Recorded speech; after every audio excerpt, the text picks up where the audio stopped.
I eat perfectly. I exercise 6 times a week. I try to get to bed on time and sleep. I'm feeling depleted. And I think people are in this state and they don't have a name for it, but you call it the sympathetic spiral of doom. And it's a loop. You have sympathetic activation, which is your fight or flight, your nervous system being activated. You have mitochondrial dysfunction. The challenge is anytime you try to downregulate your nervous system, it actually might make you feel like you're crashing. People feel like they crash when they go down and try to do their breath work, try to do their meditation. Oftentimes, they feel terrible when they try to do it, if they can even do it in the first place. You've only been able to function because you've been at that high of a state. You can't meditate your way out of this physiological stress to your cells and mitochondria is what you're saying, right? So what do we do? If someone's stuck, what's the first step to getting out of this loop? Today on the podcast, I'm joined by Dr. Scott Scherr. He is a board-certified physician and a pioneer in health optimization medicine. As an expert in mitochondrial function and the chief medical officer of Troscriptions, he's helping people break the sympathetic stress loop to rapidly restore energy, focus, and resilience.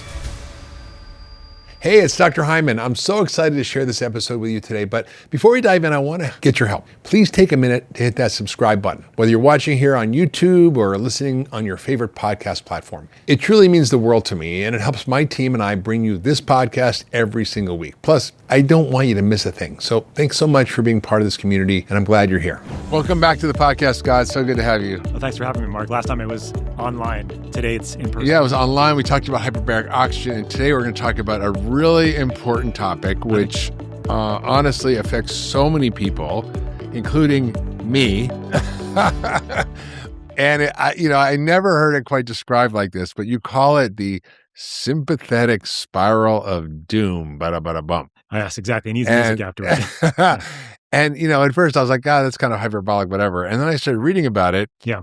I'm like, oh, this is what it is. It's basically the way in which your system breaks down from too much stress from your life and your psychology, but also too much stress from the environment. Yes, you call this top down, bottom up. So the environment would be toxins and infections and all the stuff that we're exposed to. Right. And it creates a breakdown in our ability to regulate our nervous system.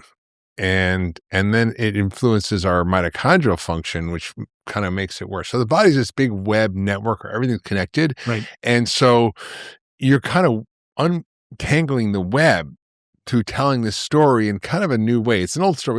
We all know that stress is bad for us, right? Right. But this is a very different frame of it. And I love it. And I think it's going to help a lot of people because you have to be systematic about it. Right. And a lot of us are feeling burned out. We're doing everything. I eat perfectly. I exercise 6 times a week. I try to get to bed on time and sleep. And it's just, but sometimes I'm feeling depleted. Right. And I think a lot of people out there are probably feeling that. And I think people are in this state and they don't have a name for it. And they just feel like crap and they don't know what's going on. They're exhausted, they're wired, they're anxious, they're burned out. And today I really want to have people who are listening to understand, what is going on with their energy, what is going on with stress, and what are the psychological and the physiological causes of stress, and how do we start kind of navigating this from a therapeutic perspective? Because we all want out of this. As soon as I'm in the sympathetic spiral of doom and I want the hell out of this thing. So what is it? Explain it to us, unpack it for us. Well, thanks again for having me, Mark. And what I like to just describe here is it's not a diagnosis for people. This is more of a pattern. As you mentioned, it's an age-old pattern, but I realized recently that it was really a significant discovery for me to understand that it's a spiral and it's a loop. You have sympathetic activation, which is your fight or flight, your nervous system being activated. You have mitochondrial dysfunction. Mitochondria, as all your listeners know, is a part of our cells that make energy.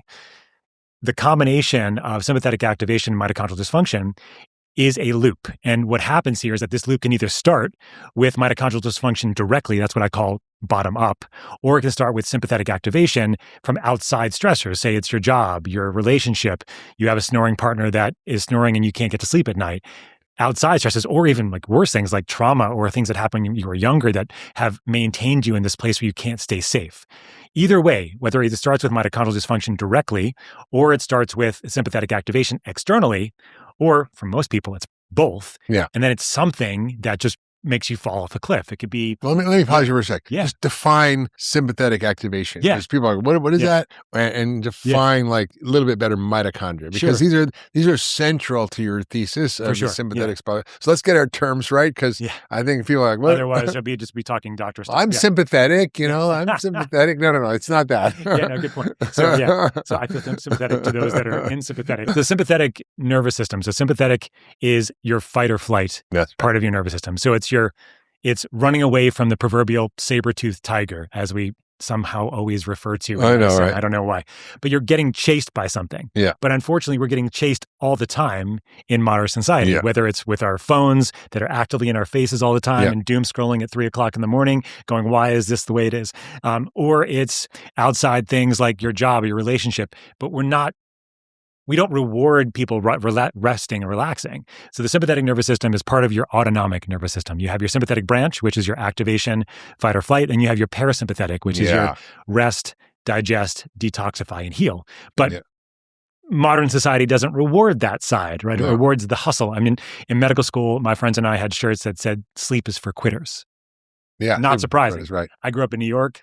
Surgeons don't have lunch. That was ours. Yeah, there you go. Same kind of thing. Like you hustle, right? You go and you grind, right? That's what we reward. And then unfortunately, that's how society has created this stress externally for us that we have to perform. We have to have more meetings. We have to do more all the time. And so instead of just running away from the saber-toothed tiger, and then, hanging out the rest of the day because hopefully we lived, maybe we probably didn't, but in some cases we did, right?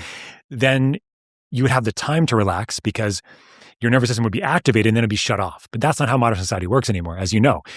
We're constantly stressed, constantly on pressure, constantly on meetings. And that's that sympathetic activation. And most of us kind of think we thrive in that environment, and we can for a little while. But the problem is that when you're sympathetic all the time, you're releasing hormones like cortisol, your neurotransmitters like norepinephrine and epinephrine. Adrenaline. And adrenaline, yes. Noradrenaline and adrenaline that are stimulating the whole system to work harder. Because if you're in that sympathetic nervous system activation all the time, I call it sympathetic overdrive, you're just shoving all those neurotransmitters and hormones out all the time. And that causes deterioration in immune system function, in hormone function, and in your mitochondria itself. So to define mitochondria, which we can do now, the mitochondria are part of the cell that helps make energy, right?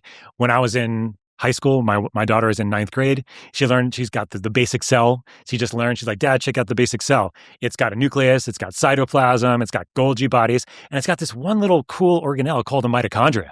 I'm like, this is what I learned when I was probably that age too. Yeah. You learn that the cell has one mitochondria, but that is far from the case. It has right? like thousands. Some cells in our body have thousands of mitochondria per cell.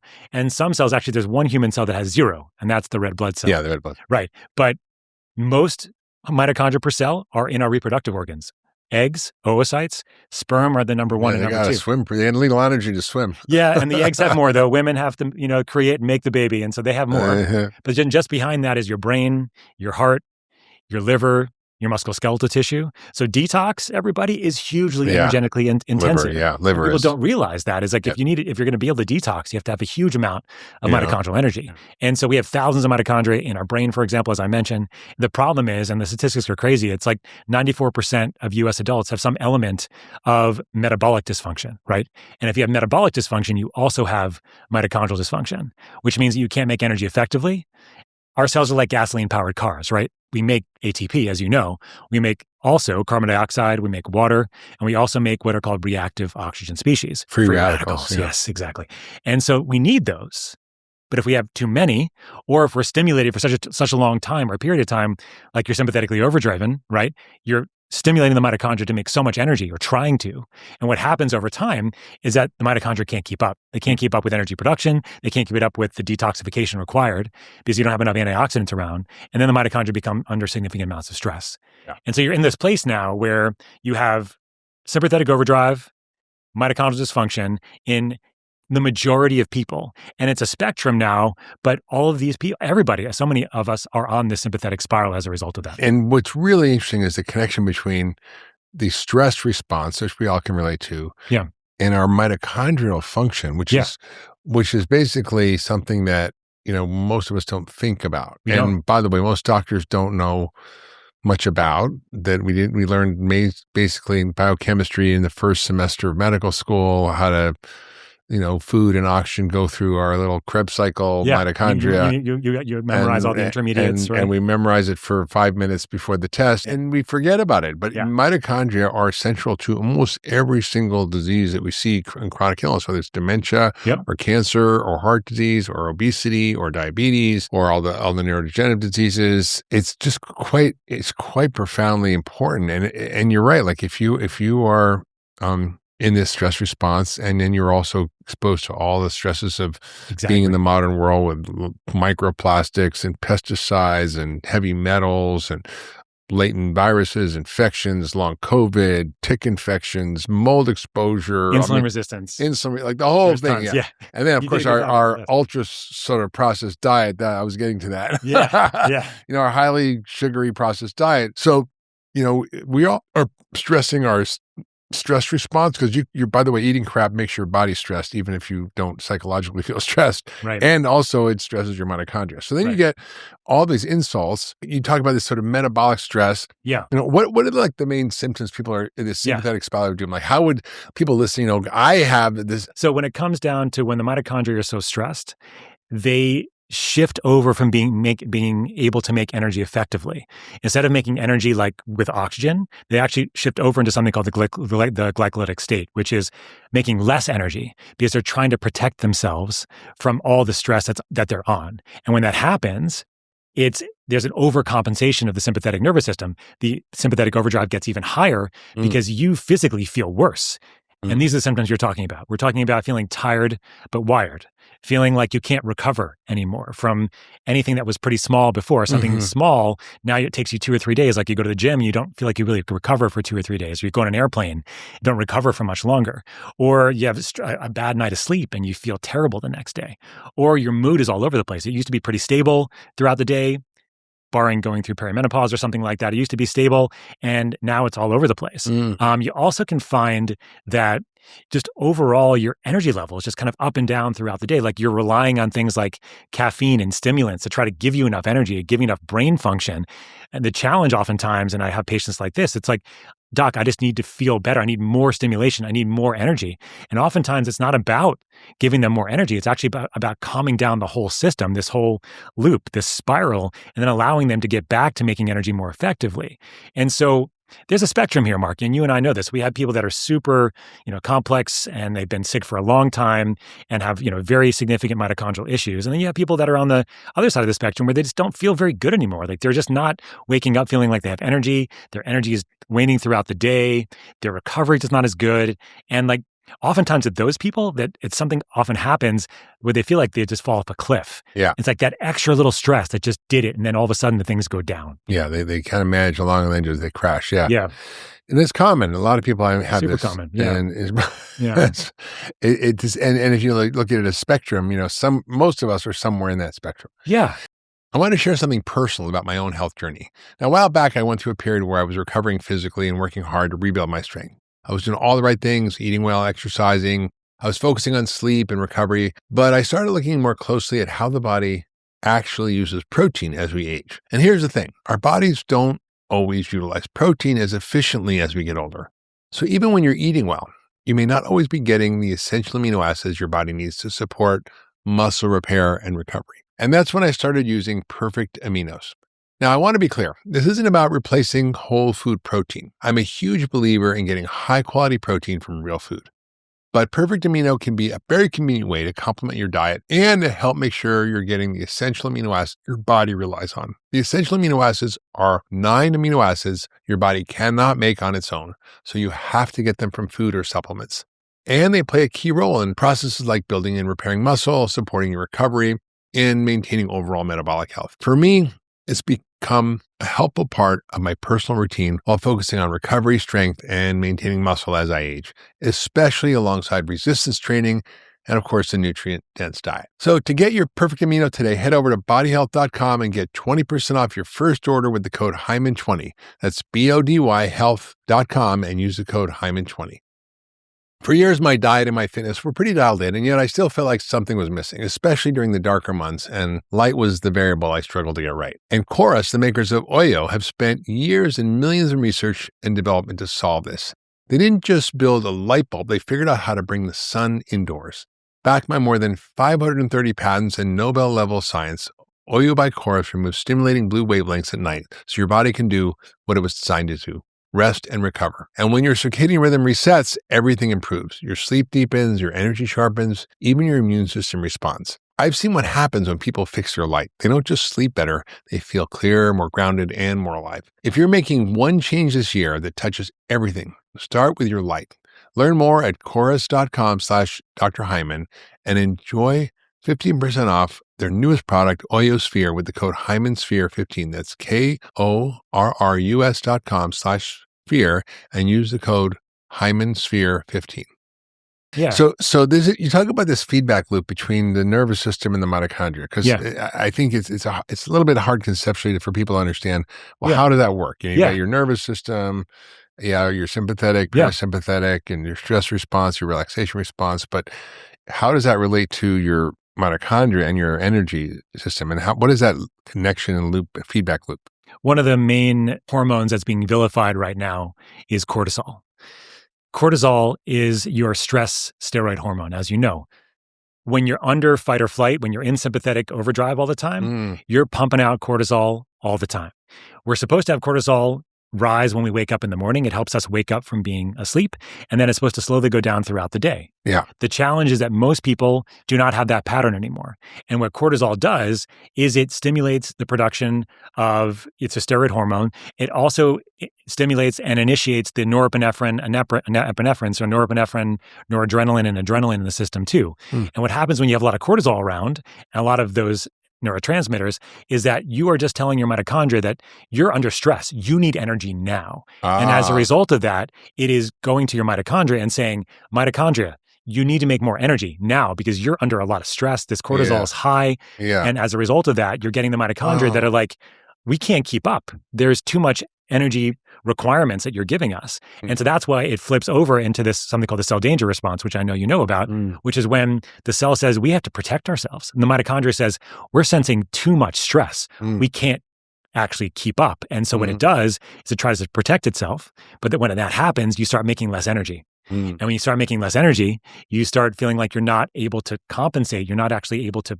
show up the way tired. You're tired. Right? This is the tired but wired kind of feeling. The ability of the mitochondria to kind of like register this danger is interesting. And, you talk about this new concept, this cell danger response. But if you actually look in the medical literature, it's there. There's a lot of scientific papers about this. It's not just some woo-woo thing. It sounds kind of a little crazy, but if you actually look at it, and I think most physicians don't understand what it is. No. So it's, what I'm just hearing as you say is when you have chronic stress, either from the top down or bottom up, from your brain or from the toxin crap and shit we're all exposed to, it stresses your mitochondria, and then it flips into this cycle, this cell danger response, which is that the same thing as a sympathetic spiral of doom? That's part of it, right? Because when you're in that sympathetic spiral, you're almost always flipping over into that cell danger response. And so unpack, what is this cell danger response? The cell danger response is a natural response that the cells do when they're under stress. There's multiple stages of the CDR, and there's CDR, cell danger response. Yes, sorry. And as a result of having this pattern, we have a way of either going anabolic or catabolic, which means that we can either build up or break down in the system. And what the CDR does, when the cell danger response is active, we get into more of a catabolic state. We start breaking down parts of our body to try to protect it. Where in the anabolic state is really when we're building up and getting stronger. That's when you're in a safe space, right? When you're in safe spaces, you're parasympathetic. I call it the parasympathetic edge, really, and we can talk about that. But the idea is when you're in the parasympathetic mode, you're resting, digesting, you can turn off the cell danger response. But you can't turn it off if you're always in stress mode. And the cell danger response is basically protecting you from stress. It's protecting you so that you can survive. It's a survival mode. It's also activated in the short term when you have acute stress, when you have acute infection, you have acute additional stress outside, external stress, but it's supposed to turn itself off. But it can't turn itself off if it doesn't have that anabolic parasympathetic activation.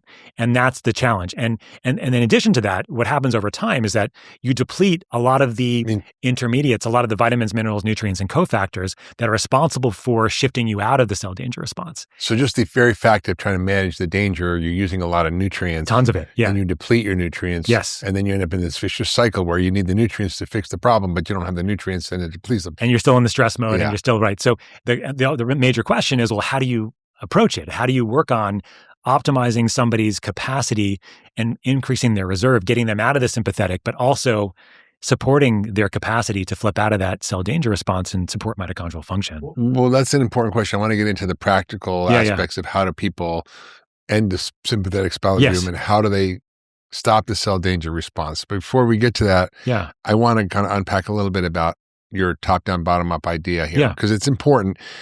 Because you can enter into this sympathetic spasm from your psychological state, for sure, from trauma, or from your biological state, from things you're exposed to in the environment that you may not have control over, or your diet, which you do have control over. Right. So can you kind of walk us through the top-down, bottom-up explanation and where are the contributors to the sympathetic spasm and cell danger response? So I think if we understand what those are, we can start to think about how we might approach them. The top-down part, let's talk about that first. The top-down part is, how are we stressed? What is causing our sympathetic activation? And the amount of things that can be doing this is unlimited in this part. Right. We can talk about it from social media to politics to what's going around in the world right now with wars and things like that. Two things that are going. Stress in the world right now? I mean, a little. I mean, it's not going away. Yeah. And we are wired as humans to do two things: survive and reproduce. That's it.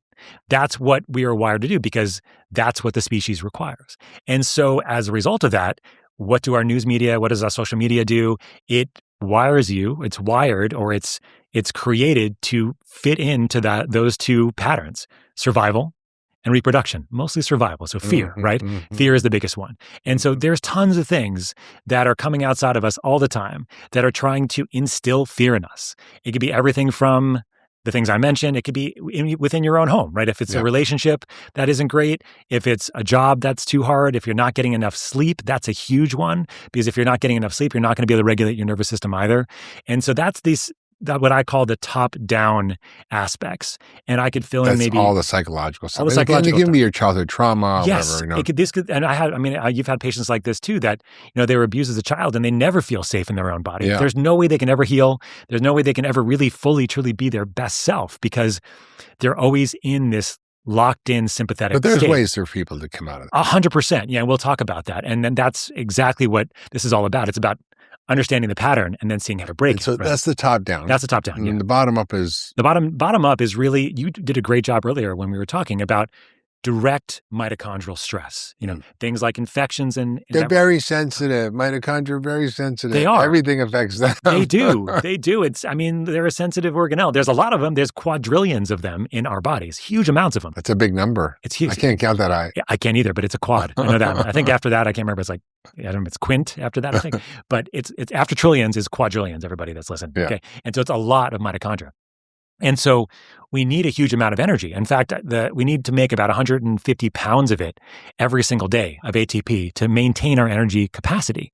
And as I mentioned, 94% of us can't do this on a regular basis. And that's because of the things you mentioned. You talked about insulin resistance and toxins in our environment, medications that we take on a regular basis that actually have a dysfunctional impetus or actually make our mitochondria do worse. Things like Metformin, even things like birth control pills, even because they deplete nutrients that help with mitochondrial function. Not to say people should get off their medications, but even proton pump inhibitors, which that's are a big acid blockers, are a big one. That's the third leading cause of use of drugs, which is acid blockers from people eating a crappy diet. Yeah, but statins too. Statins also have significant impact. And that's the number one class of drugs. Yeah, so the number 1 and 3 class of drugs is causing mitochondrial damage. Statins, and they have effect on both complex 1 and complex 2, which are the two first proteins in the mitochondria that help you make energy.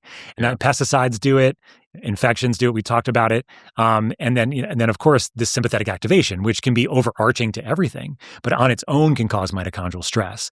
And I think that with the way I kind of picture this and I talk about it with my patients is that you and I were talking, it's not just one thing. it's often a combination. And you're riding combo along. Package. Yeah, of course. It's the bundle. And like you're riding along, you're doing okay until you hit around, for most people, though it's getting worse now, like around like your mid 30s, late 30s, like early 40s. And then things start going a little, pear-shaped, as they say in Ireland, one of my favorite expressions.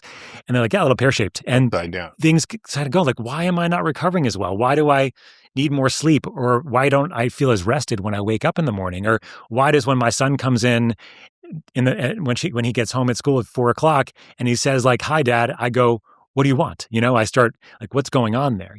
And so you start noticing these things. But as you said, Mark, it's happening in earlier ages because of just the amount of toxic exposure that people have on a regular basis, which is crazy. Yeah, it is a lot. It's a lot. And, the truth is we have a lot of mitochondria, but they're fragile.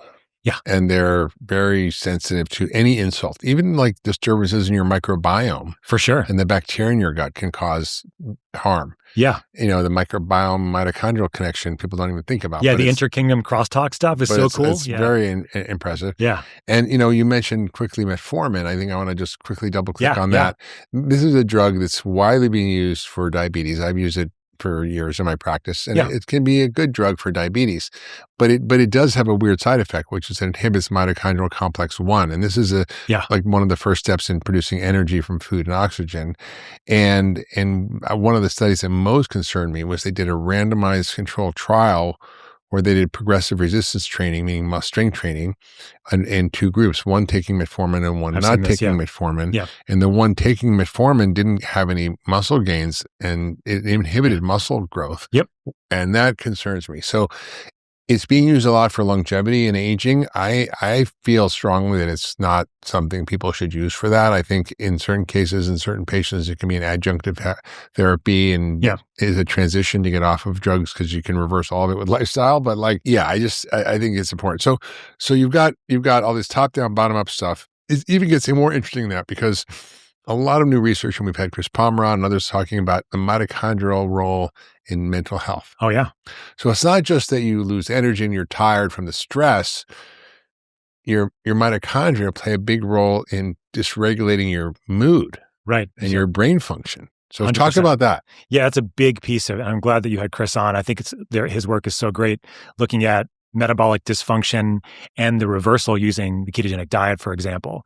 And that's a big symptom of what we just described here. And by the way, when we talk about metabolic dysfunction, it's kind of confusing term. Metabolic dysfunction in this context means how we turn food and oxygen into energy in the mitochondria. That's our metabolism. Yes. And then I would just add to that how we are able to address the stress of making energy as well, in the sense that when we make energy, we make ATP, we're also making waste products, as I mentioned. And that's the other part of metabolic health, is that you're able to make energy effectively and you're able to neutralize the stress of making energy. But I love your definition because people get so confused by it. So I appreciate you mentioning it. So when it comes down to brain health and mental health disorders, depression, bipolar, even schizophrenia, and some of the major ones, like you see amazing capacity to work on mitochondrial function and see these things get so much better. I mean, people throw around and don't like the word cure, but in some cases, people coming off of medications, entirely. And I've seen this. Like curing schizophrenia with diet and keto diet. It's amazing. And I have a colleague that's on this with bipolar disorder, right? And so I feel like where it comes down to is that this is a mitochondrial dysfunction, at least a significant component of it. There might be neurochemical things for sure, but you and I both know, I learned in medical school that depression was a serotonin deficiency. But we know. How did that work out? Not so well. Wait. Depression isn't a Prozac deficiency? It's a Prozac deficiency, right? And so we need to put Prozac in the water. That was like, not LSD anymore, but the Prozac. And we know now that— LSD would be better. 100%. Yeah. That would have been an interesting experiment in New York City back in the day. We know that depression is not a serotonin deficiency. And we know that people that have depression have no lower levels of serotonin than people that don't have depression, right? So I think that, that's an interesting thing that we all learned that's completely wrong, right? And that's what I learned in medical school. And so we now know that mitochondrial dysfunction is so much more of the actual game here. Now, understanding why people have the mitochondrial dysfunction is absolutely essential. We talked about the top down, the bottom up, and how you have to address the causes for sure. But in the essence of this conversation, what I would say to those that are listening is that we can help people right now by working on mitochondrial function and sympathetic activation while long-term trying to figure out what those inputs are that are causing it too. Yeah. But seeing mitochondrial function improve and then all of a sudden depression, anxiety, insomnia get better it's been transformative to people that I work with. No, it's huge. And I think just people should stay tuned at the end of this podcast. So we're going to get to how to fix this, but I have a few more. No, it's I keep foreshadowing. No, it's good. It's good. We're going to get there. At 66, I pay close attention to how my body feels, especially my energy, my strength, and my resilience. And aging doesn't mean we have to slow down or stop doing the things we love. And that's why I'm genuinely excited about Timeline powered by Mitopure, and I've been talking about it for years. Since adding it to my daily routine, I have personally noticed a real positive difference in my energy. In fact, I've recommended it to many of the important women in my life because mitochondrial health becomes especially important for women in midlife when changes in hormones can affect energy, muscle health, and metabolism. And what I like about Mitopure is that it's backed by serious science. As a functional medicine doc, I found that Mitopure is one of the simplest ways to support mitochondrial health, which is critically important as you age because our mitochondria become damaged over time. And that results in a noticeable loss of energy, of strength, and resilience. Now, Mitopure restores damaged mitochondria in a way no other supplement can, helping you feel more like yourself at any age. Now, if you've been hearing me talk about Mitopure for a while and have been meaning to try it, this was the moment, because Timeline's clinically proven formula is now available at a new, lower price. Mitopure now starts as low as $79 with the exact same science and formula. Timeline, powered by Mitopure, has just slashed this price, and you can get an additional 20% off your first month if you order now when you go to timeline.com/Dr. Hyman. That's timeline.com/Dr. Hyman to get 20% off their new low price. One of the most fascinating areas of research in functional medicine right now is red light therapy. Now, specific wavelengths of red light have been shown to support mitochondrial function, essentially helping your cells produce more energy. And when your cells have more energy, your body is better able to support natural recovery processes. And that's why I've been using products from Bone Charge.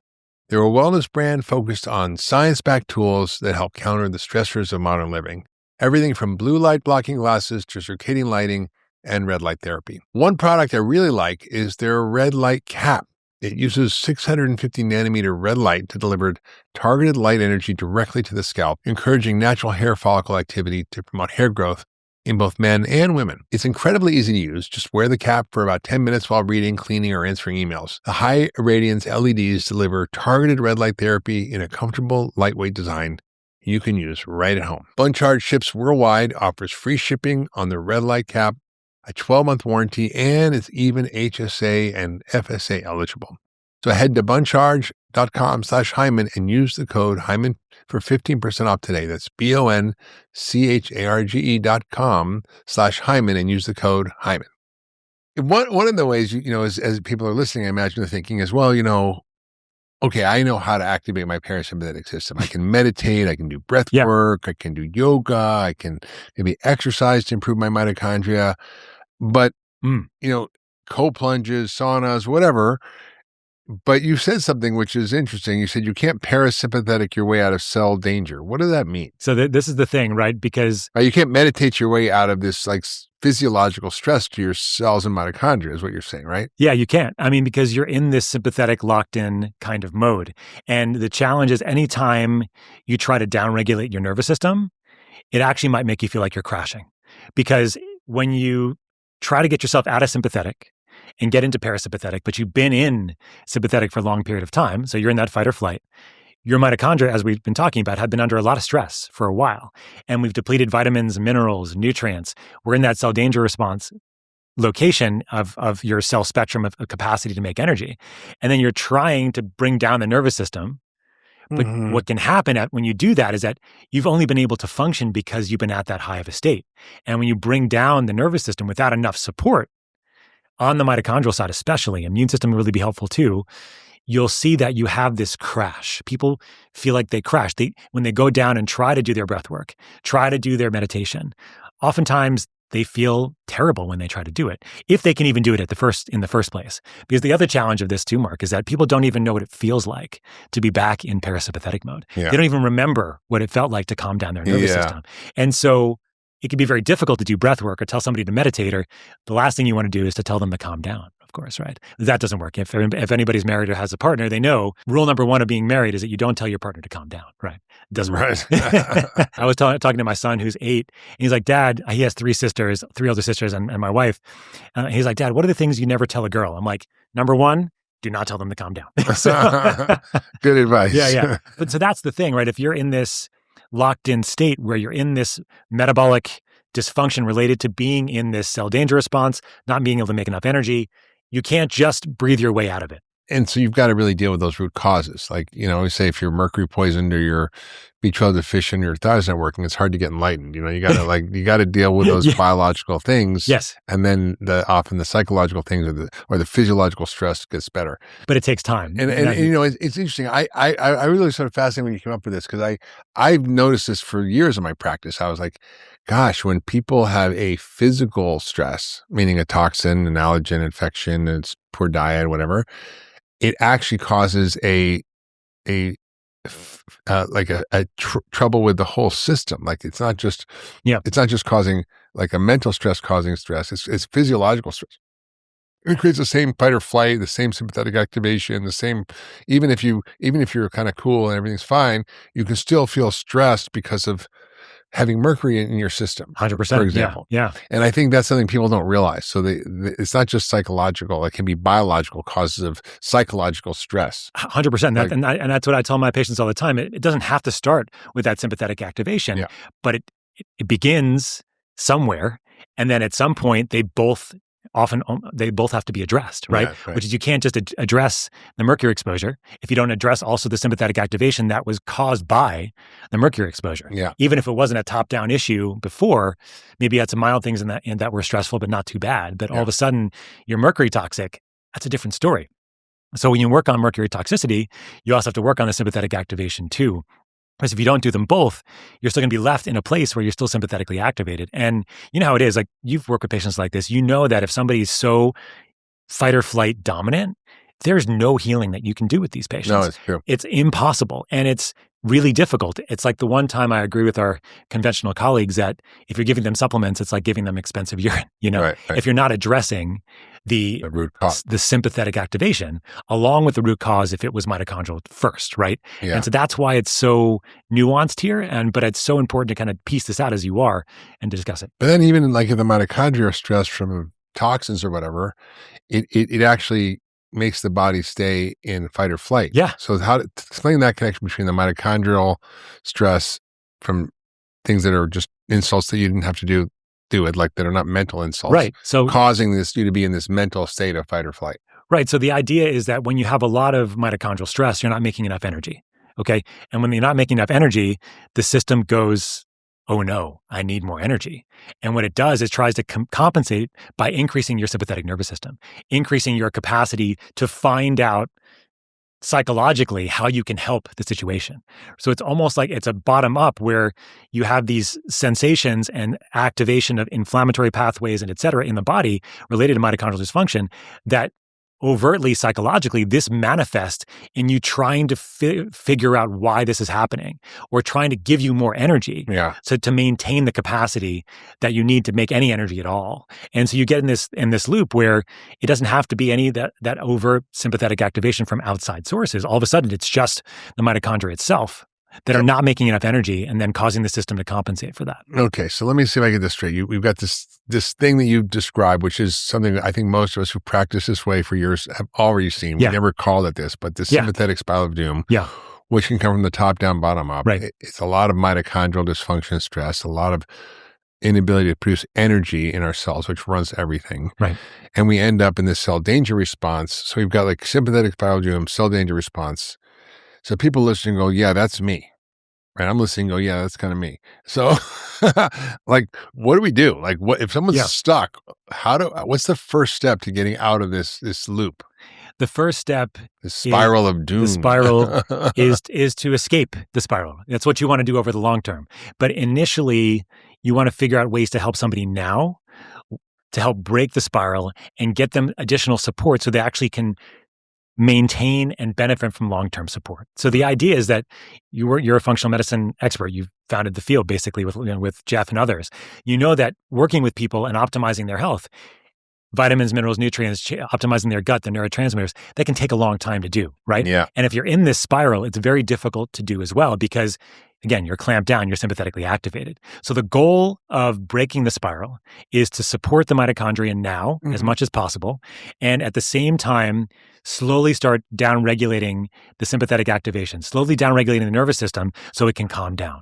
But you have to do it in that order. You have to start off with supporting mitochondrial function first. So it's not meditate first and then it's fix your mitochondria first, then meditate. Because what can happen is if you go too soon on the parasympathetic side, trying to calm down the nervous system without having mitochondrial support, that's when you get into trouble too, because you physically and mentally can't compensate because you don't have enough energy capacity. And so your energy capacity is still low. You've downregulated your nervous system, and now the sympathetic activation, the fight or flight, is down. You're trying to calm down the nervous system, but you don't have energy that you can make. You don't have enough energy. And so as a result of that, you crash. And I've seen this in my practice all the time, where if you start working on the nervous system too soon, people crash. And so the key is to work on mitochondrial function now and give immediate support so that when you start down-regulating and calming down, that this nervous system has enough capacity, the whole system has enough capacity because the mitochondria are supported. Okay, so let's talk about that. How do we fix mitochondria? Because it certainly wasn't something that we all learned in medical school. It's something that's one of the central features of functional medicine, which is understanding how to diagnose and treat mitochondrial dysfunction. Right. It's a little bit tricky because, the best way to look at mitochondria is do a muscle biopsy, but that's not fun. Yeah, no. But there are other tests. How do you think about approaching mitochondrial dysfunction? Because yes, it's got to be focusing on the causes, like if you're eating something that's bad or if you got exposure to toxins. But let's assume you're working on those because you have to. What else can you do to revive these little poor baby little mitochondria that don't feel so good? Well, I think you're kind of alluding to the idea of testing to see how mitochondria are working. And there are new tests out there that are working on giving you a direct sense of what's happening in the mitochondria. And there are a number of them that are on the market already. Some of them might be more ready for prime time than others. What do you think is the Well, I mean, there's a couple out there. I mean, the ones that I use are more the indirect measures, like you do, like organic acid testing, for example, looking at the intermediates that are associated with making energy, and also oxidative stress markers, inflammatory markers. Right. Those are really good indicators, really, of mitochondrial function. There's things like MeScreen and MitoSwab and others that are out there that I think are interesting. I think they're new. Yeah. In the end, what I see here is it's really nice to have the data for sure, because then you can get a sense of how people do over time. Yeah. But so much of this, as you know, Mark, is subjective. And people really do know how they feel. If you, even guys who are not as good as women, as we know, about telling you how they feel, like, well, how did you feel last 5 years ago? Tell me about your energy now versus 5 years ago. Like, oh yeah, I had a lot of energy. I had no issues. And now I get brain fog. I get that dip during the day and I feel like people can typically give you a sense. So subjectively, such a big part of this. And when that's hard, but it's so important because it's how you feel on some level. But what it comes down to is that when you're looking at optimizing mitochondrial function, it is giving the mitochondria what it needs to make energy effectively and to address the stress of making energy. Okay. Vitamins, minerals, nutrients, antioxidants, getting rid of heavy metals. This is your work. This is my work. The challenge with all of that, though, is that it takes time. Yeah. It doesn't happen overnight. And so I've kind of fallen in love with a compound called methylene blue that you know of. Yeah. That is a very novel compound in some respects, but it's been around for a long time. But it's one of the most effective ways at supporting mitochondrial function right now. And the reason is that it works on the energy production cycle of things. It helps with energy production, and it also works directly like an antioxidant. So our cells are like gasoline-powered cars. Methylene blue at low doses, as long as it's a clean source, 4 milligrams to 25 milligrams or so, works both as an energy enhancer and as a detoxifier. So it's more like an electric power vehicle rather than a gasoline-powered one. And so it's become one of these big levers that I can pull with patients to be a bridge, to be that bridge. I like a picture. I often will put up a picture of the Brooklyn Bridge. I love the Brooklyn Bridge. I grew up in New York.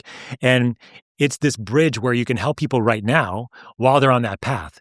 So if you're starting at like letter A through H or something in the alphabet on your path to optimizing your health, that first beginning can be really hard because you don't have energy to go take a walk around the block. You don't have enough energy to make your own food. You don't have enough energy to maybe get out of a relationship that's toxic, right? But once you start giving people enough energy, supporting that capacity without causing stress on the system, that's when they can make huge gains across the alphabet in my analogy here, getting them to L, M, O, or whatever.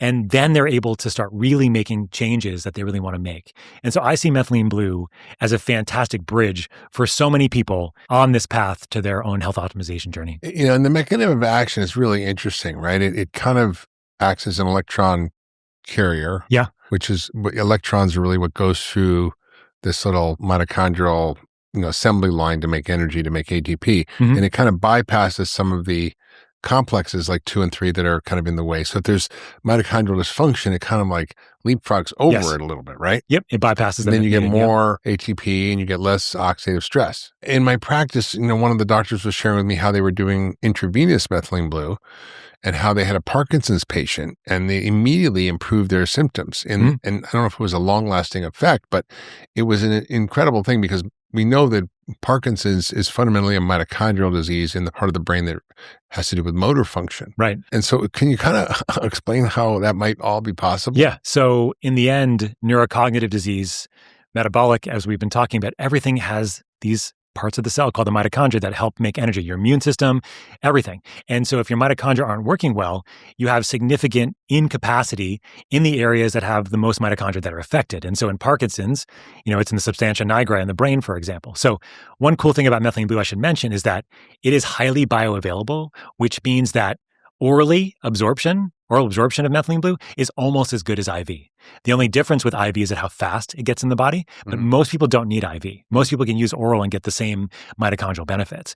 And so what you were describing on what's called the electron transport chain in the mitochondria, so the mitochondria has these proteins that are all kind of aligned up, and electrons that we get from our food, mostly carbohydrates and fat, they get donated to this chain using something called NAD and FAD, which people know NAD these days, right?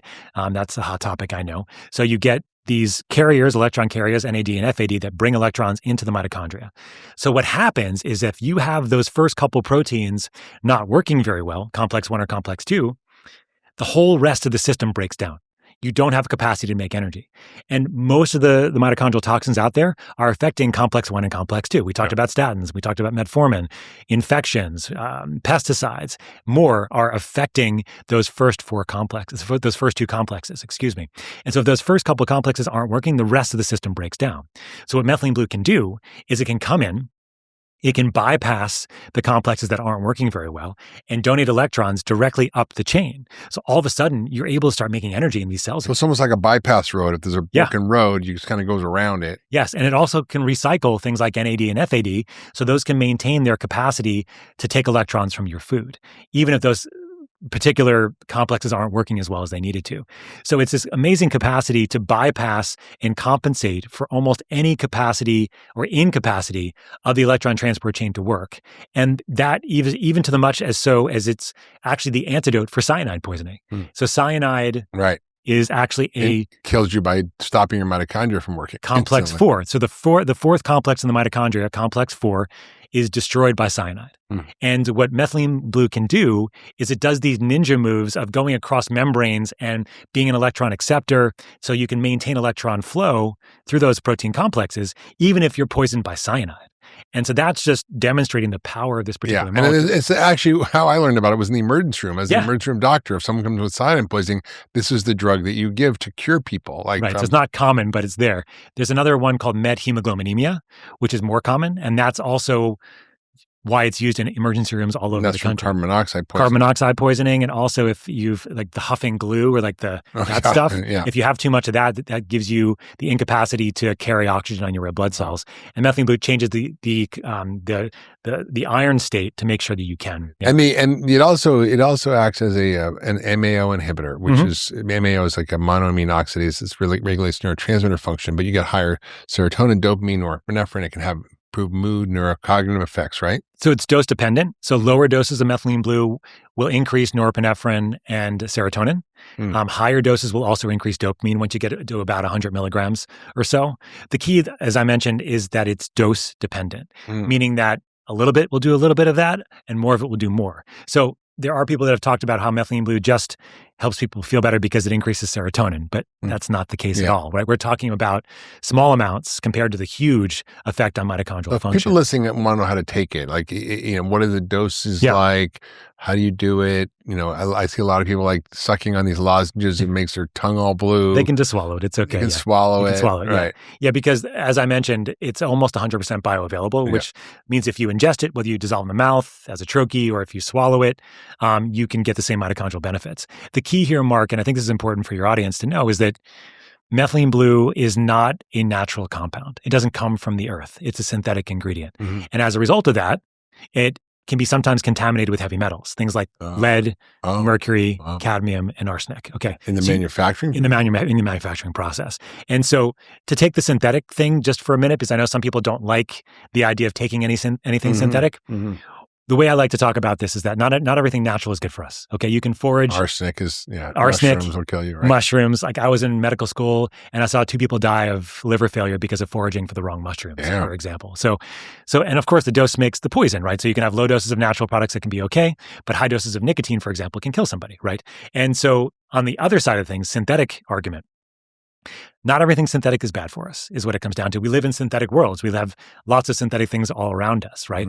My son, when he was 4, he had a tracking cellulitis or a skin infection up his leg. And I was looking at it go up his leg in front of me. And so I took him to the hospital and I got him antibiotics, which are synthetic, okay? Of course. And if you're taking insulin right now, as a diabetic, if you have type 1 diabetes or type 2, it's a synthetic ingredient. It's not from a pig anymore, right?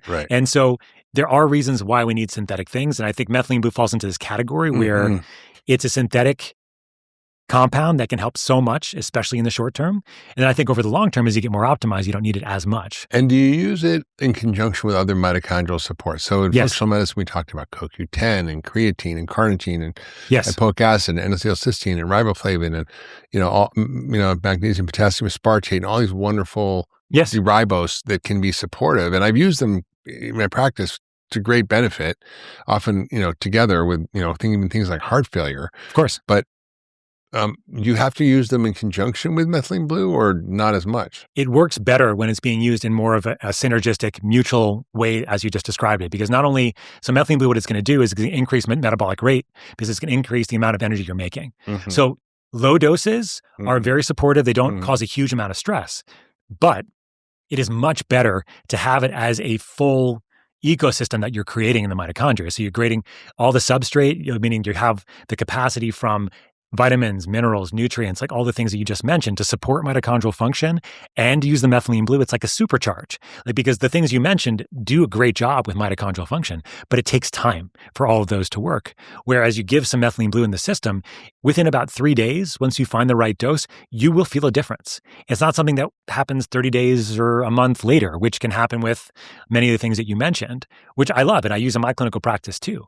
And they're so supportive and necessary. But what methylene blue can do is in that short term, give you the boost that you need. And so that you start feeling the difference much sooner.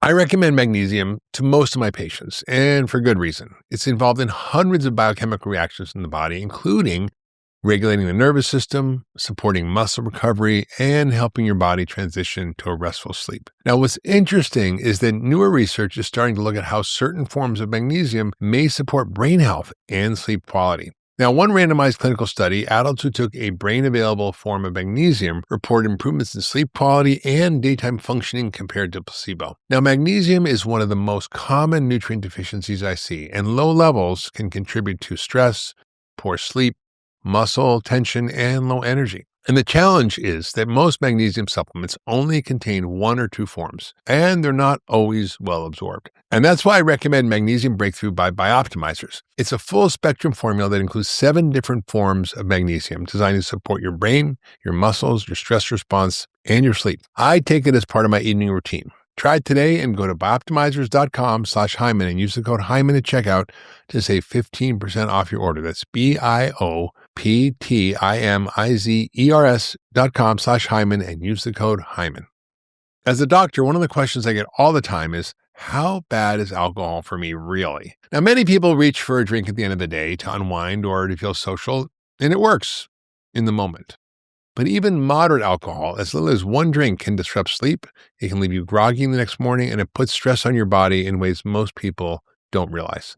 Plus, alcohol is classified by the World Health Organization as a group 1 carcinogen, meaning there's strong evidence linking it to certain cancers, including breast and colon cancer. So while an occasional drink isn't catastrophic, alcohol isn't actually a health-promoting substance. And if what you're really looking for is relaxation, connection, or that subtle evening lift, is there a smarter, gentler way to get it? Well, yes, that's where Vesper comes in from Peak. Vesper is a non-alcoholic, adaptogenic aperitif designed to give you a mindful alternative to your usual drink without the next day's sleep disruption or the next day brain fog. Ingredients like L-theanine and lemon balm help your body relax, while the gentian root adds a subtle uplifting effect.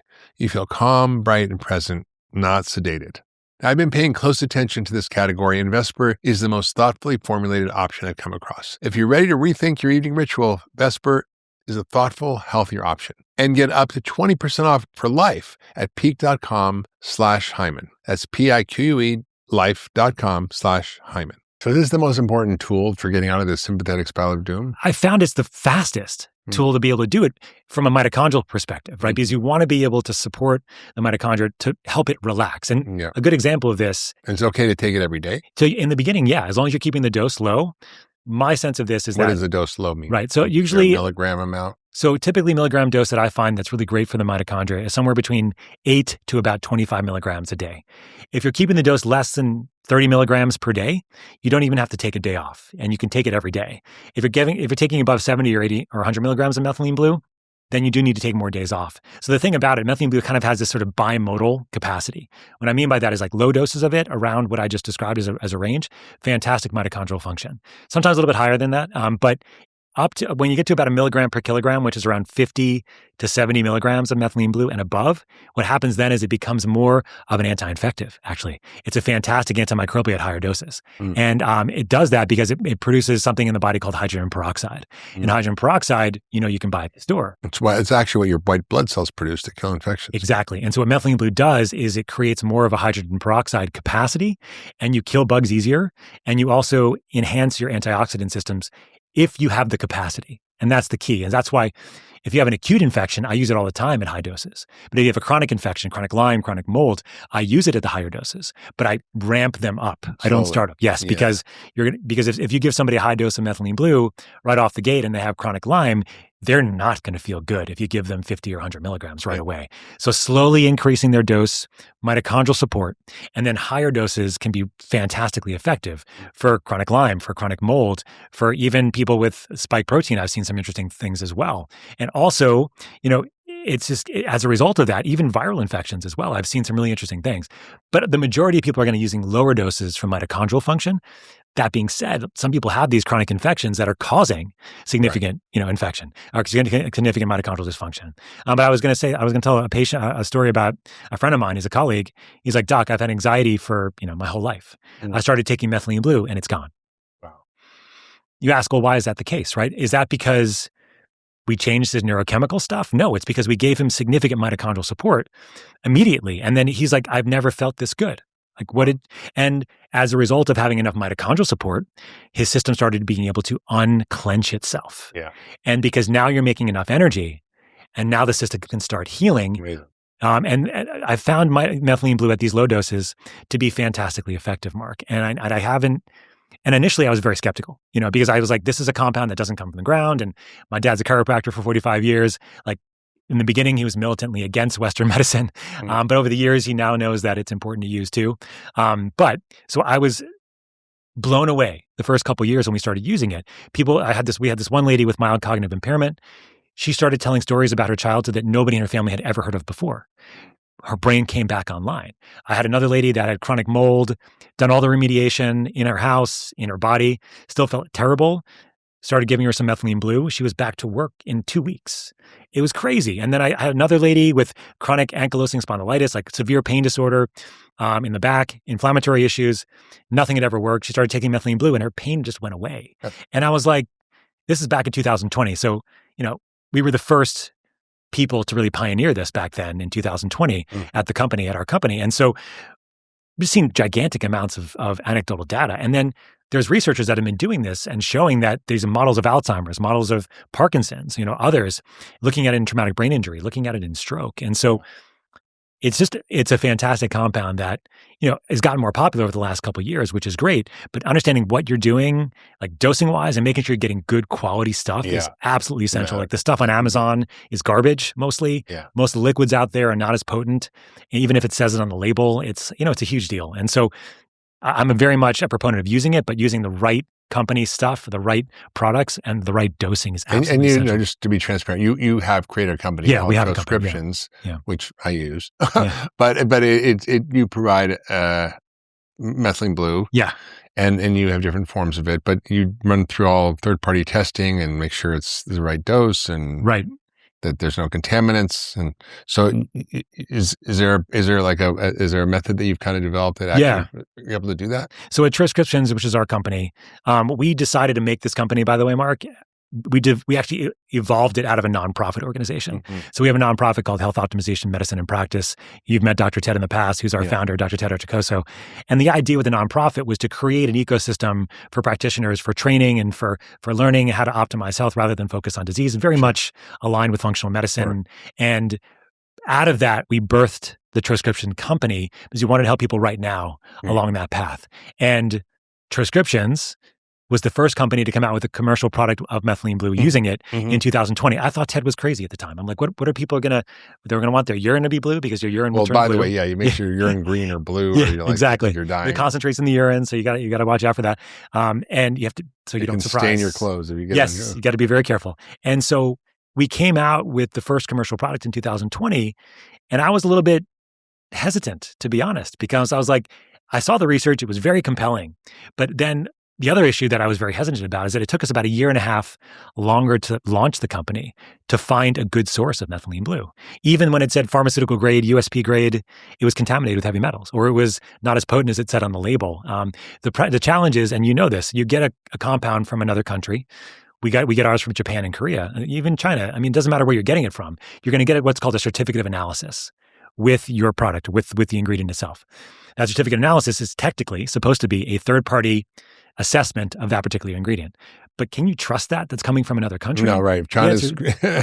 Is China policing itself? Right. I'm not even throwing China under the bus. Any other country, right? Yeah. And so what we do, which most companies don't do, unfortunately, you know this in the supplement world, even across the board, is that we test it again once it comes into the United States with another independent lab to make sure that it's safe, to make sure that it meets our specifications. And only then do we put it in our products. And then we test it again, final product, to make sure it's the exact amount of milligram dosage. Mm-hmm. And we've tested a lot of things on the market. But in the end, I didn't get into this to sell methylene blue. I get into this because treating patients. I saw this pattern. Yeah. I didn't name it until recently. And you can use it in conjunction with your other areas of expertise, like hyperbaric oxygen, 100%. Red light therapy, which can also help modify mitochondrial function, right? 100%. Yeah, this is not just a zero-sum game. It's not like one thing. What I find with methylene blue is just a fantastic supercharger, accelerator, bridge for our patients that are just stuck. And then all of a sudden we unstick them.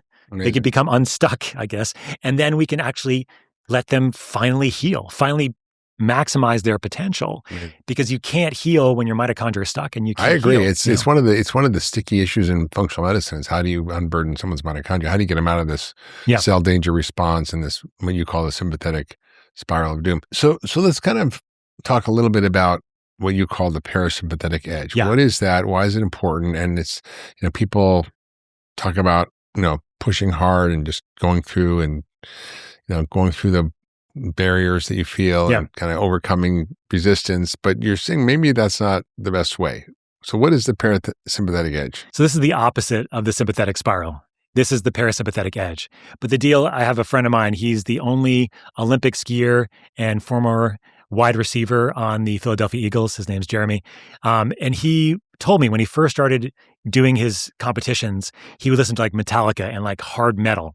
But by the time he was Olympic level, he was listening to Mozart and Beethoven. Why?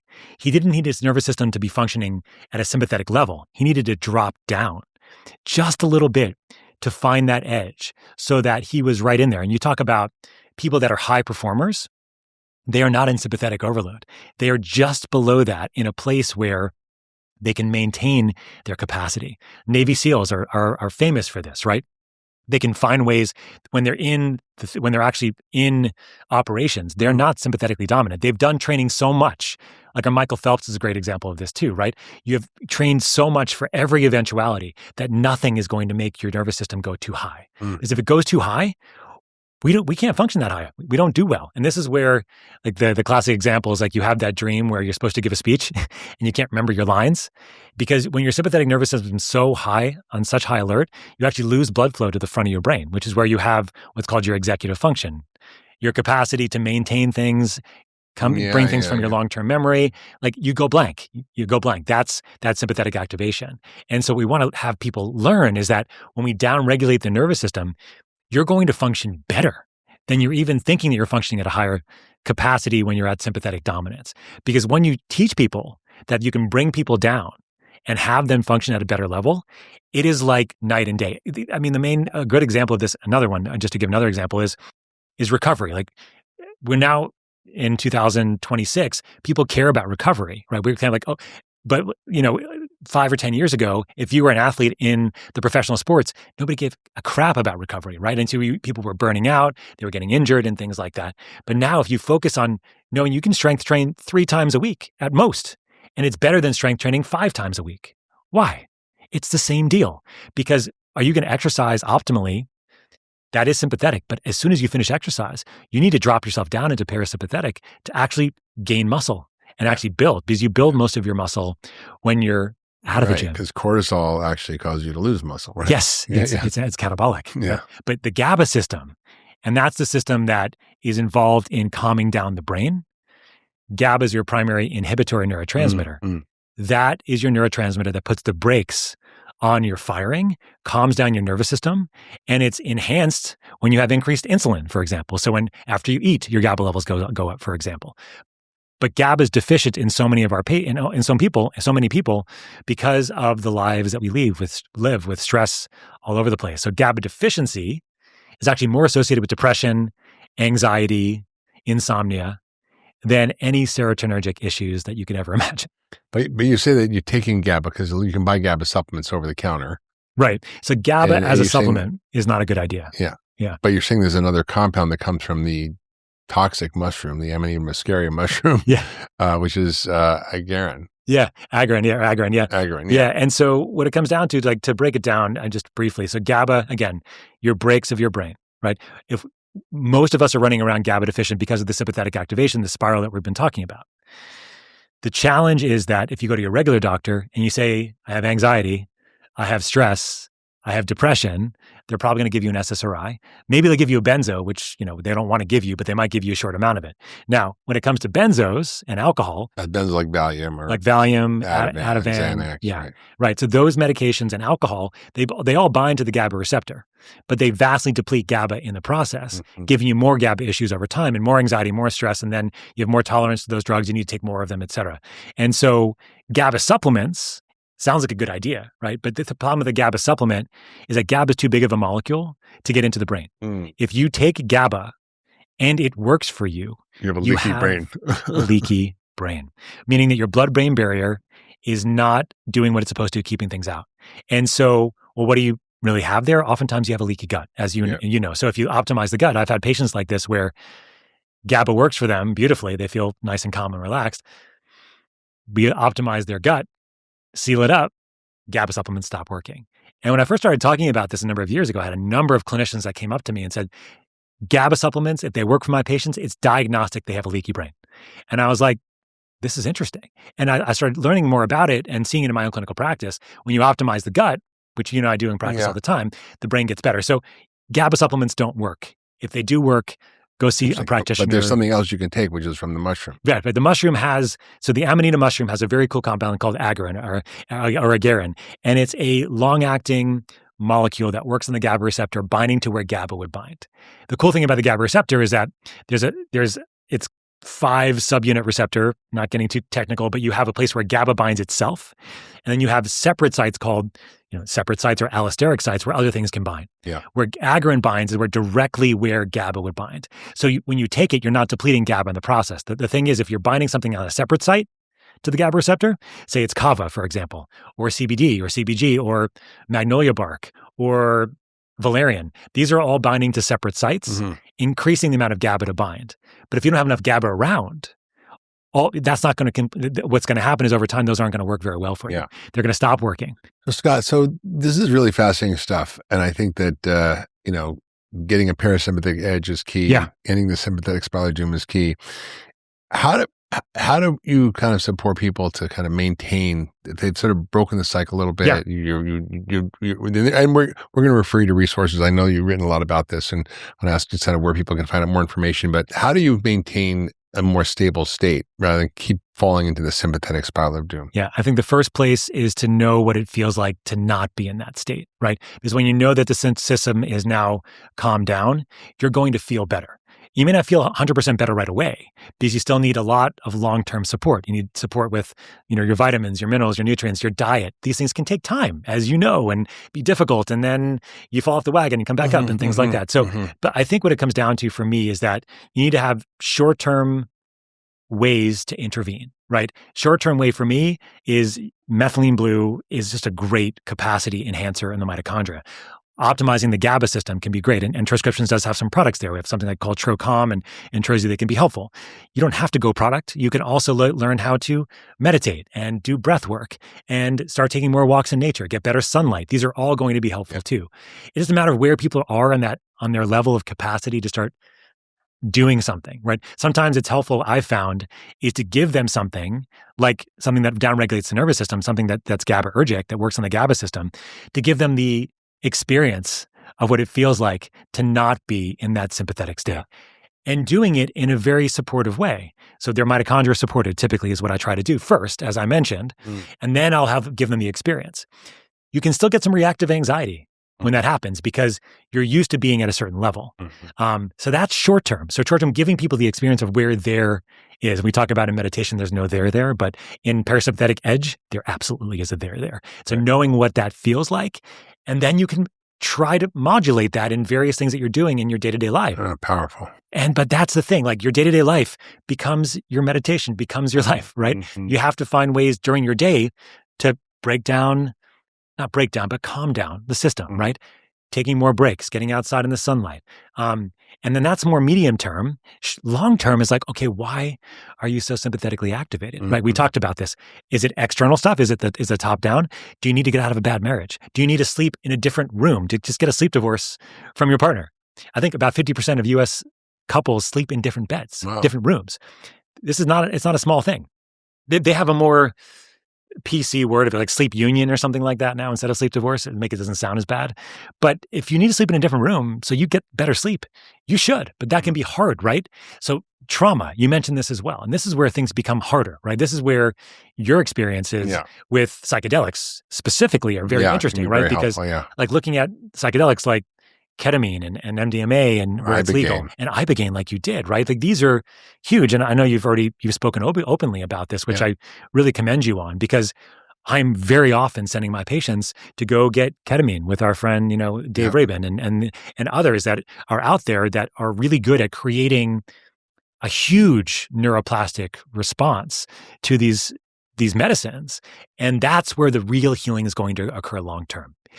We can give the people the experience of downregulating their nervous system now. We can give them modes of operation on a day-to-day basis. But if there's elephants that are hanging around in the room, those are still there, and we have to address those. And from the mitochondrial side, it's the same thing, right? We have to address the mercury toxicity. We have to address the toxic exposures or practice functional medicine, basically. Exactly. Yeah. Yes, exactly. Like work the system. Yeah. You have to be, the system is, and your system is fantastic for that, right? That's what you do. Yeah. And that's what's beautiful. But that takes longer. Yeah. Takes great. longer. So can people stay on methylene blue long-term, or is it like a maintenance thing? What I have people typically do is that find your right dose. My main way of doing that is start off at a low dose, somewhere at 4 or 8 milligrams, and which is a quarter or half one of our troches, and then increase your dose every 3 to 5 days. See how you feel at one dose. Take it in the morning, typically. So one whole troche is 16. Yeah, one whole troche is 16. Then 1/4 is 4 milligrams. So take 4 milligrams in the morning. See how you feel. Take it on an empty stomach. You don't have to dissolve in the mouth, okay? You can if you like, but your mouth is going to be blue. That's okay too. It's a little bit, it works faster up here, but the same amount of methylene blue is going to get in the body. See how you feel for about 3 days. Take it in the morning. Don't feel much, go to 8 milligrams. See how you feel. Take it on an empty stomach in the morning. If you don't feel much, go to 12, then go to 16. But somewhere between 8 and 16 for most people is when they're going to start feeling, wow, I do have more energy. Wow, my brain's functioning a little bit better. I don't have as much brain fog. I'm not getting that energy dip in the middle of the day. My inflammation is better. Even my pain might be better. My mood seems to be more regulated. You will know. And that's what I find is that, and then when you start increasing the dose more from there, you don't typically see as much return on your investment. Usually there's like a sweet spot for people. And once you find that right dose, how long or how often should you take it? It depends on what you're taking it for. If you're taking it as a bridge, you're kind of early on in your process, you might need to take it every day. And I have patients that are on it every day for a while. But over time, the goal is always to come on it less or use it less, only using it when you need it. So for example, when you get more optimized, you're still going to have mitochondrial stress, And the question is, when do you use it? So a good example is when you're traveling on an airplane. On an airplane, you're going from about 21% oxygen in the air that you're breathing at sea level to about 18% relatively on a plane. That's a huge hypoxic stress, low oxygen stress on an airplane, because you're pressurized to about 8,000 feet above sea level. The best jet lag hack that I've ever found, Mark, is to move to Colorado, because I live at 5,500 feet. And so when I go on an airplane, it's 8,000 feet pressurization. Then I come to Austin to visit you. I'm at sea level. I feel great because I've been at altitude for a while. And I was just at 8,500 feet in Montana, and I felt it. You need methylene blue for that, man, because then actually what I have is anybody that's coming to visit me, I always give them methylene blue before they get on the plane. And then I was actually with our nonprofit, Dr. Ted and Boomer, who's our CEO at Troscriptions and Home Hope. We were in Tibet, and we were at Mount Everest Base Camp at 17,800 feet. 17,000. It was very, very high. We had intermittent oxygen. We had oxygen canisters, but we're using methylene blue. It was game changing. Really? That wasn't the only thing we used. We used Diamox and we used. I got pretty significant altitude sickness when I was in Bolivia. We drove right up to 16,000 feet. Like, with no acclimatization. And there was a hotel there, and my oxygen saturations were down in the 70s. I'm sure. Yeah. And Ted's were low too, and we had them on oxygen. Yeah. But we were using Diamox, which is a drug for altitude. We're using Viagra as well. Yeah, right. Because it helps with nitric oxide and blood flow. And then we're using methylene blue. So as you get more optimized, Mark, you don't need it as much. Yeah. And you don't need it as often. But I have all of my patients have a higher strength methylene blue in their medicine cabinet just in case. Which is 50 milligrams in strength. So we have something called Tro Plus Blue, which is available to practitioners. So if you're a practitioner listening, we have a practitioner. And why would you use the 50? So the 50s are great for acute infection, acute stress overall. And so I use it for acute infection, acute stress. So if somebody has like a concussion or has a acute injury, I give them higher doses. For a short period of time. Yeah, for a short period of time. And sometimes I combine it with antibiotics. So my mom, for example, was bitten by a Lyme tick in New York. She's around 70. And so, sorry, Mom, I gave away your age. But I gave her methylene blue, about 2 milligrams per kilogram, about 150 milligrams for 5 days. And she also took Doxy at the same time. We wanted to give her Doxy because she's in New York. Lyme ticks are everywhere, right? But we checked her Lyme titers 4 weeks later, they were negative, right? Amazing. So it's not like it's the only thing sometimes, but it's also being used as monotherapy for urinary tract infections as well at these higher doses. So I give higher doses. That's amazing. Intermittently, but it's the lower doses that I use and maintain. So for me, I'll use it about 3 times a week, 4 milligrams every day, every 4 milligrams at a time, sometimes twice daily. You can dose it in the morning. Sometimes I'll dose it again early in the afternoon as well, because it doesn't typically keep you up. It's not like caffeine or a stimulant. It should just give you more energy. I feel like you can just kind of go, That's the idea. And then when you find that right dose, often you'll know it. If you're pretty well optimized, you can also use it for endurance.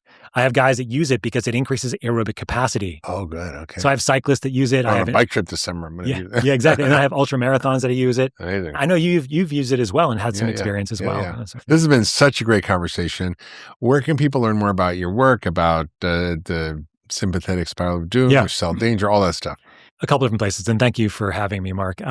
So my personal website is my name. It's my name, Dr. Scott Scherr, DrScottScherr.com. The company that makes some of the products we've been talking about today is called Troscriptions. It's the word troche and prescriptions mashed up into Troscriptions. We are pharmaceutical grade We're physicians that run the company, and we have precision dosing with all of our products. I really care about all of that. So does Dr. Ted. And you can check it out at Troscriptions.com. We have Just Blue, which is our pure methylene blue. We have something called Blue Canatine, which is a combination with methylene blue, nicotine, caffeine, and CBD, which is fantastic for focus. It's more for stimulation, but great as a stimulant. Then we have Trocom and Trozi, which are more on that GABA side, turning that brain off, that GABAergic side. So Trocom and Trozi. And then we have a whole practitioner. And the Trozi is for sleep. Trozi is about the most comprehensive sleep formula that I've seen on the planet. It's got 8 different ingredients, including the GABA system. So Trozi is fantastic. And we also have a practitioner ecosystem. So if you're a practitioner, you can sign up for our practitioner account. You can either buy for your office, or we have direct shipping. We have a huge portal and ecosystem that I've developed over the years with my team. So that's at Troscriptions.com. And then the nonprofit is called Health Optimization Medicine in Practice, or Home Hope for short. It's homehope.org. And there you can find, if you're interested in training, we have CME certified courses. We have a whole ecosystem there that's very much aligned with functional medicine as well. And then where else? I think, on our website, on the Troscriptions website, there's a lot of information on the sympathetic spiral of doom. I've been talking a lot more about this, and I will continue to be doing it as well. And again, this is not a diagnosis; it's a pattern that you and I have seen in clinical practice for years, Mark. But the key, I think, is the sequence here: is mitochondrial support first, then sympathetic downregulation, and in that order is the key. And then we break the spiral, we escape from it long-term using the work that you do and that I do in clinical practice. Amazing. Well, thank you. Thanks for doing, Scott. Thanks for always helping me when I reach out to you on the My pleasure. oxygen stuff. Oh, yeah. And then finally, I have one other company called One Base Health. Yeah. And that's a company that's involved in the hyperbaric space. I know you have a chamber now, and you had some good experiences too. Yeah. So. Well, thanks, Scott. Thanks for what you do and just bringing the science to everybody and being dedicated to helping people live a healthier, better life. Right back at you, Mark. Thanks for having me. If you love that last video, you're going to love the next one. Check it out here.